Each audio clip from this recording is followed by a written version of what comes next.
केंद्रीय जल शक्ति मंत्री गजेंद्र सिंह शेखावत ने श्री राष्ट्रीय राजपूत करनी सेना के राष्ट्रीय अध्यक्ष सुखदेव सिंह गोगामेडी की हत्या के बाद अपराधियों को चेतावनी देते हुए कहा कि अपराधी राजस्थान छोड़कर चले जाएं, नहीं तो जेल में दिखाई देंगे।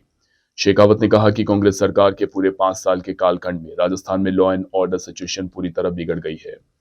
हमने निरंतर 5 साल तक चीख चीख कर इस मुद्दे को उठाया कि सरकार के नुमाइंदों की सरपरस्ती में माफिया और गैंगस्टर दिन दहाड़े लोगों की हत्याएं करते हैं। उन्होंने कहा कि अपने ऊपर खतरे को देखते हुए गोगामेडी ने डीजी और कमिश्नर के स्तर पर सुरक्षा प्रदान करने की गुहार भी लगाई थी। जिस तरह से सरकार कन्हैयालाल टेलर को बार बार गुहार लगाने के बाद भी सुरक्षा नहीं दे पाई, एक बार फिर पुलिस की विफलता और सरकार की अकर्मण्यता साबित हुई। हत्यारों ने दिन दहाड़े आकर धोखे से हिंदुत्व की आवाज उठाने वाले गोगामेडी की दुर्दांत हत्या को अंजाम दिया। जिस तरह से राजस्थान में गैंग वॉर्स पनपी हैं, डिफरेंट गैंग्स के बीच में युद्ध शुरू हुए हैं और राजस्थान को अराजकता की अग्नि में धकेला गया,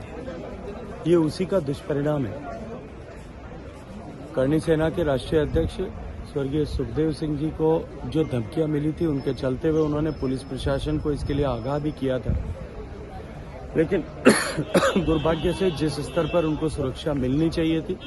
उस स्तर पर सुरक्षा प्रदान नहीं की गई। निश्चित रूप से इसके लिए भी जिम्मेदारी तय करने की आवश्यकता है और साथ साथ में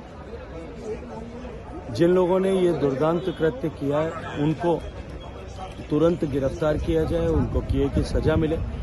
और साथ में भारतीय जनता पार्टी सरकार बनने के बाद में इस बात को हम निश्चित ही करेंगे कि राजस्थान में अमन, चैन और शांति के शासन कायम हो।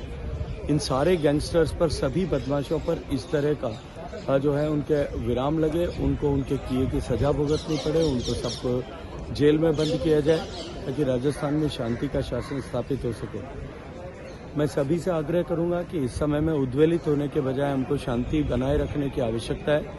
लेकिन साथ ही एक बात का भरोसा और विश्वास दिलाता हूं कि एक भी अपराधी और गैंगस्टर जो इसमें संलिप्त था,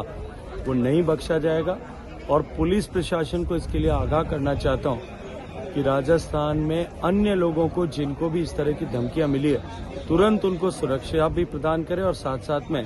ऐसे सारे लोगों को जिन्होंने धमकियां दी है, उन सबके खिलाफ प्रभावी कार्रवाई करें।